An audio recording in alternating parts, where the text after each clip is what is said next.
আসসালামু আলাইকুম।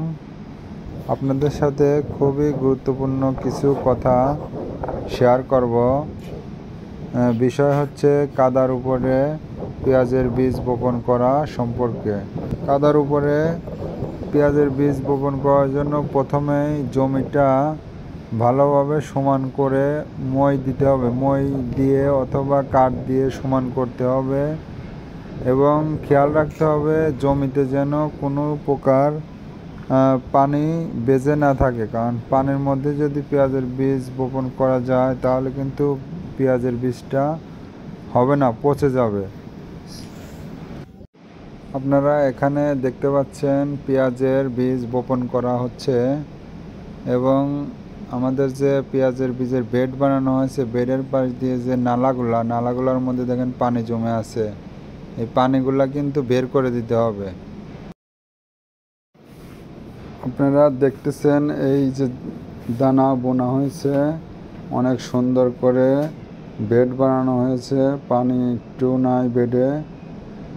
আর এই যে ছাই দেওয়া হচ্ছে প্রথমবার।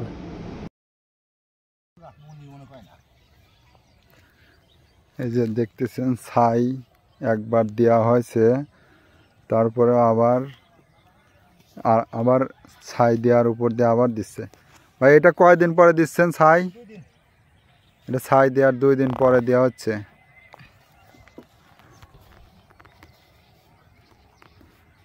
আর যে এই লোক দেখতেছেন ছাই দেওয়ার পরে ওই পানি দিয়ে আবার ছাইগুলোকে ভিজায় দিচ্ছে যাতে শুকায় বাতাসে উড়ে না যায়। এবং এই পানি দিলে, হালকা পানি দিলে দানাটা হালকা পানি পায় যাতে দানাটা পুড়ে না যায় রোদের হিটে।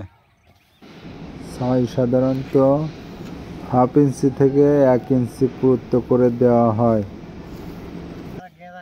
পেঁয়াজের বীজের বয়স যখন 7 থেকে 9 দিন, এর মধ্যে আপনাদের ছত্রাকনাশক স্প্রে করতে হবে। দেখতে পাচ্ছেন পেঁয়াজ যখন মাথা গজায় উঠবে তখনই আপনাদের ছত্রাকনাশক হিসাবে ফরাস্টিন অথবা অটোস্টিন, এই দুইটার একটা ছত্রাকনাশক হিসেবে, এবং এর সাথে পোকামাকড় দমনের জন্য টিডোপ্লাস বীজ দেওয়ার আগে চেষ্টা করবেন সামান্য সিড পানি দিয়ে নেওয়ার। এর 3 থেকে 4 দিন পরে জমি যখন শুকায়া যাবে তখন আপনারা আবার পানি দিবেন জমিতে। এটা হচ্ছে সিড পানি অথবা ডালা পানি দিবেন।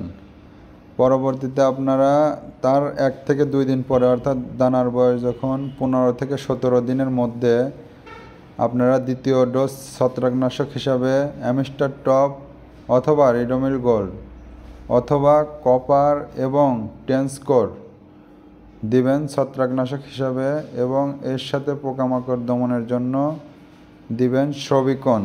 এবং এই মাটি যখন জো ধরবে তখন উপরি সার হিসাবে আপনি ড্যাপ দিবেন প্রতি কেজি দানার জন্য 3 কেজি, এবং ইউরিয়া সার দিবেন 1 কেজি হারে।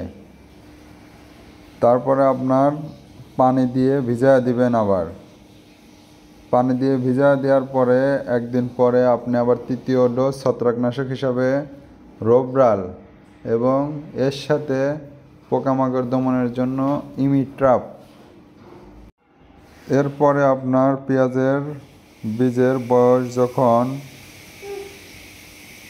30 থেকে 34 দিনের মধ্যে হবে তখন আপনি চতুর্থ ডোজ হিসাবে নাটিভো ছত্রাকনাশক হিসাবে নাটিভো স্প্রে করবেন, এবং এর সাথে পোকামাকড় দমনের জন্য পাইন 6WG এটা ব্যবহার করবেন।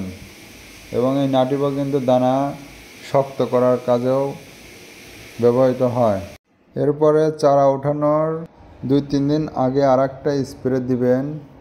এরপরে চারার বয়স যখন 40 থেকে 45 দিন হবে তখন আপনারা পেঁয়াজের চারাটা রোপণ করার জন্য উঠাতে পারবেন বা উপযুক্ত সময়।